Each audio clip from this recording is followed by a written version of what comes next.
Most leaders never go back to the resumes of the people that are at their decision making table to look at the inventory of talent that's already sitting there.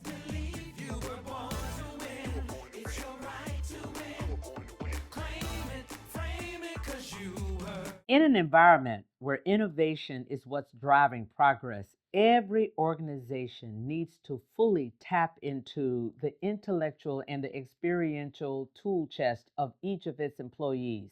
Yet, most leaders leave so much intellect on the table. Why? Because we don't ask for it. And once you've been working with people for a period of time, call it a quarter or two even, I will tell you that if folks don't believe that you value their input, they just won't give it to you. They will give you specifically what you asked for. And here's why I say we leave so much intellect on the table. When you are interviewing for someone for a specific role, you are generally thinking about how they will perform in that role, if they can perform in that role, if they've had the training and or the background in order to execute and execute well in that role.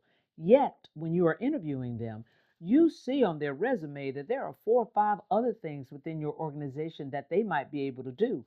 But obviously, you're not focused on that because you're thinking about this specific role.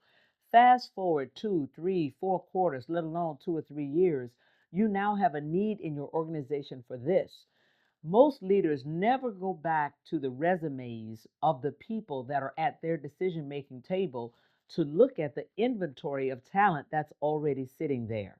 And in this environment, you want to be able to conduct your microculture as a leader in a way that people are constantly thinking about new ideas. So here's how you might do that. You might say, I'm thinking that we need to do X. We need to become more technology focused.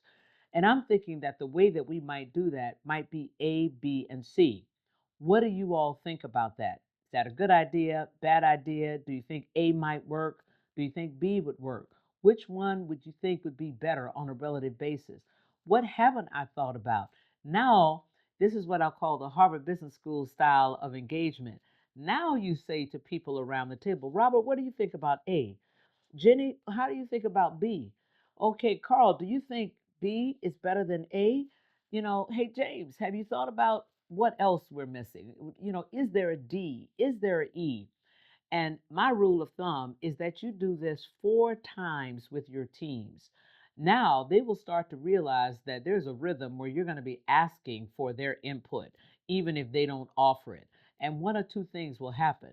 They'll either come to the meeting ready to engage, ready to give input even before you ask for it, or they will at least be ready when you cold call them in that engagement. But the key is you want to get people in the rhythm of thinking out of the box. Now, let's say somebody gives a great idea. Now you want to solicit everybody else to add on to that idea. Wow, Lucy, that's a great idea. I like that because A, B, and C. Now, how might we think about adding to that, Sophie? Hey, Mitch, what else might we do there? Oh, John, what are the things that might impede our ability to do that? Let's think about it from the other side. What might stop us? Now you're pulling everybody into an idea. If somebody on your team actually gives an idea that makes absolutely no sense, you want to honor the fact that they executed their courage and their power to contribute anyway.